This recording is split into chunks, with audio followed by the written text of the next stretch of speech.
Hello, welcome. This week's been quite productive. I've had a couple of extra days because I've had a couple of days off work. It's not really fully spent on the layout, but there you go. Like I say, it's been quite productive. We've extended the layout slightly. I've added some of the features that are going to make it operationally interesting, and we've also moved a bit of track about. So that's all to come. I've also been working on this. That's a separate video because I haven't finished this yet. But when I finished it, I'll put a video up. But it's coming on. And yeah, so without further ado, let's go and have a look at what I've done. Run VT. Here we are then. I've added an extra foot at the end of this, so it's now 5 foot by 1 foot. It was quite a fiddle to do. I had to put some shims in here because what had happened when I screwed this together, obviously it was slightly out at the top, so as the plywood at the top was slightly longer on one of the bits. Protruded slightly more. So when I actually screwed it together, what happened was when you laid it flat, it was proud here and touching there, which basically meant that there was a bend in it. But now it is perfectly flat, as you can see. So there's no dip in the rail. It runs straight across, nice and flat, which means that we're not going to have any racing trains or any going uphill here. So I can now extend the sidings at each end and go an extra 6 inches where it misses. So that should make everything fit in a lot better, and I can have nice lines of wagons and have enough wagons and be able to move and do all the switching with plenty of room to spare. So what's next is to replace all the track, mark it out, drill the holes for the point motors, and put the droppers in and rewire it. So let's have a go. Got the light relayed out the track now just to see what it looks like. It looks pretty cool. The extra length on these is pretty useful, so I can comfortably fit 5 wagons there with uncouplers here, comfortably 3 there with an uncoupler. Once again, down this end I'm going to be able to get at least 4 comfortably in there, and even longer rake along there. Use that for building the train on. Well, no, I won't actually use this one for building the train on, but you know what I mean. There's more room, much better. That extra foot has really helped. Magnets arrived as well. These got them from Amazon. Not very expensive, bought 2 packs, but there you go. They're powerful. So I'm going to get some KDs on some wagons and work out whether the strength is good enough, and put them at strategic points under the track. One of the advantages now, I can do all of that before I do any scenery, so there's no retrofitting anything. So everything that I've got for the on the layout side will work. So I get the magnets installed, I've got the point motors, I've got the accessory controllers to try out. Once I tried out the accessory controllers, I'm going to strip it down anyway because that's the other layout that I'm building. I'm just going to build a control panel for this and just do it normal with a 3-pole switch, whatever they're called. You know the ones, I mean, toggle switch. But yeah, the only thing I've got to sort out is the 12-volt power supply for the points. Yeah, we'll cross that bridge when we come to it. I might just use a laptop power supply, but we'll see. Anyway, there we go. I shall now get it all marked up and drill some holes. Right, marked it all out. This is the main action area, obviously, and we just flip it over. It's not stuck down yet. The only thing that's holding this track on are the droppers. Put all the droppers through. I'm just going to sit down and rationalise. I'm going to lay it out. Obviously, it's not going to be. It's not a massive layout or anything. It's just a single block. Two little outliers up there. These are the holes for the seep bars to go through. There's another one up there. You can just about see the points and the bars, the holes for the bars to go through. So my next challenge is to tidy all of this up, to get the DCC bus in, and we can see if it actually runs. Once it runs and I'm happy with it, I'll fix all the track down, finish off and solder it all up properly, make it really tidy, and then we can look at putting the 12-volt supply in and putting the seeps in. Right, okay, I'll come back to you when that's done.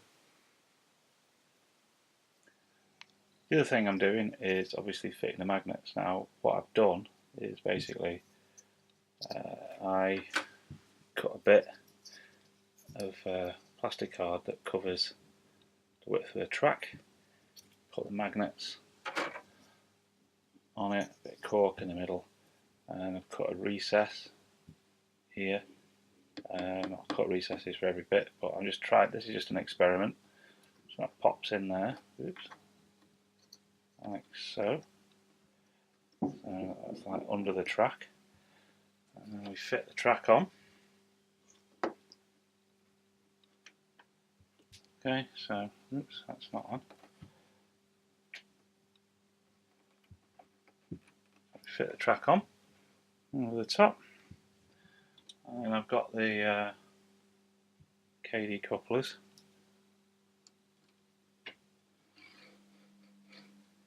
on these wagons, and we'll see if it works. 1 second.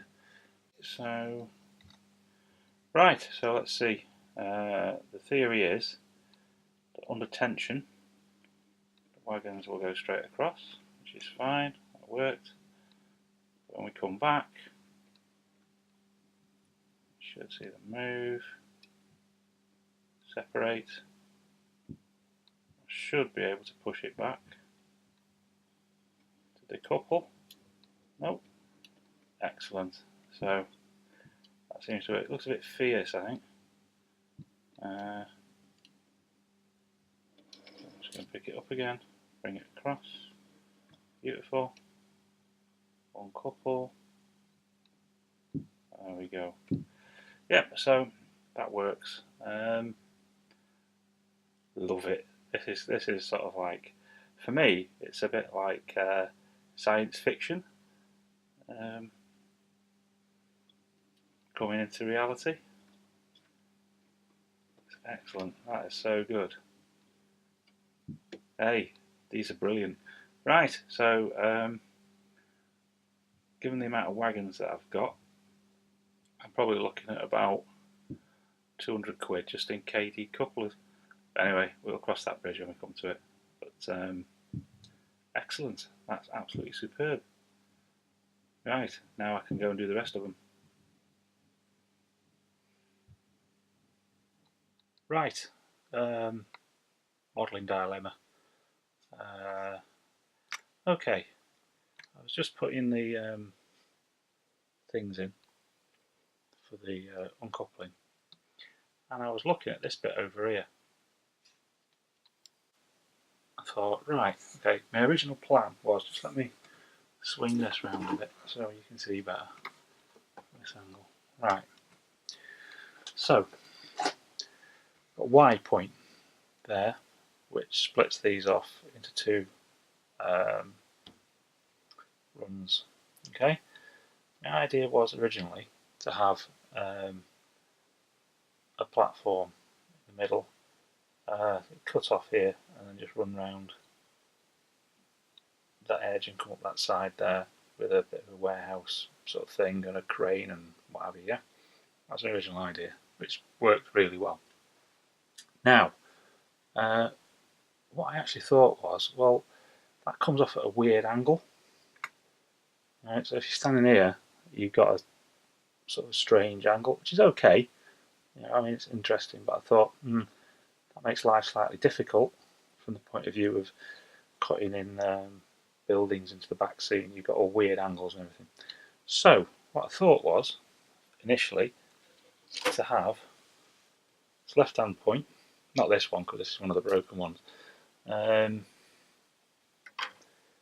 basically place that Y point, the left-hand point, which then sort of straightens these up.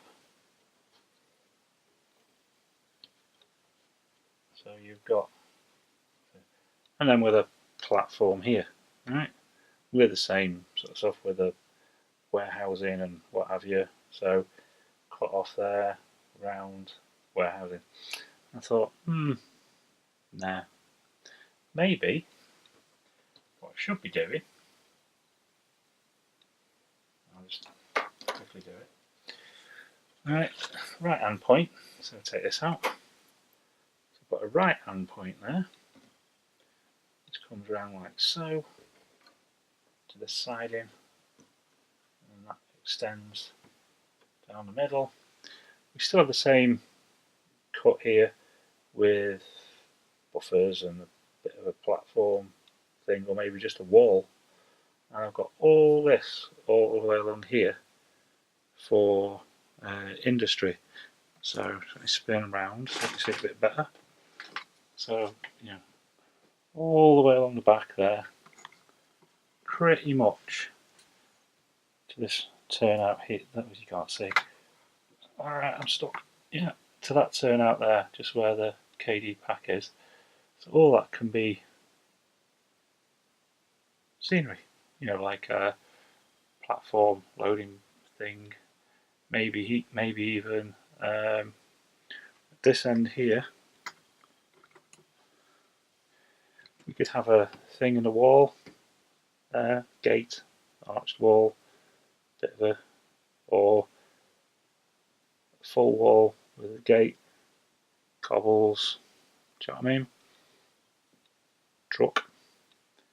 Although why do I want a truck there, I don't know. But it opens it up a bit more. So I think what I'm going to do is,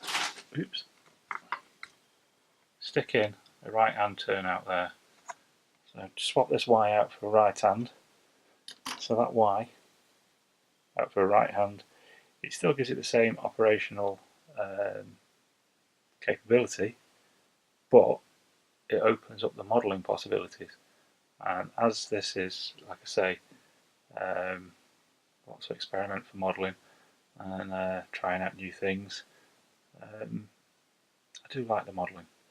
So I think I'll go with a right hand turnout and those two sidings there with some form of dock here at the back, which will mean I can have the back scene will be filled up on this area with buildings and stuff. I was wondering what to do there, but it means I can have like all buildings and stuff and warehousing and that sort of stuff there, and then at this far end, which you now can't see, just some sort of more warehousing but with access, and yeah, I think that will do it better. I think that's a much better idea.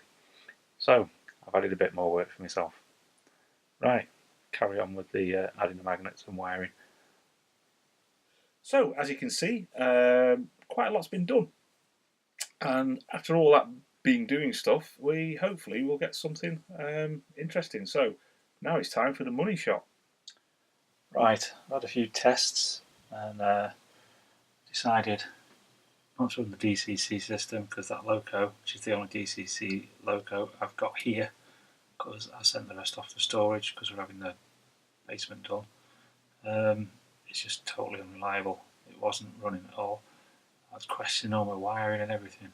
So I put the this little analog controller on, and it's fine.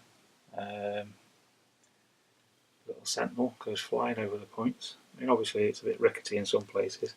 These where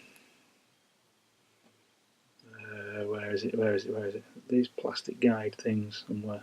These, they're a bit tight. We keep knocking them off, and it's rumbling through here a bit. I might put a bit of metallic paint just on the outside of these frogs. Risky. The other thing I'm going to be doing is putting these tie bars across, just to reinforce the blades. I know these are supposed to be wired underneath, but I have noticed that it does get a bit rough through them, so nothing wrong with being cautious. Anyway, let's have a look at some operations.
There you go.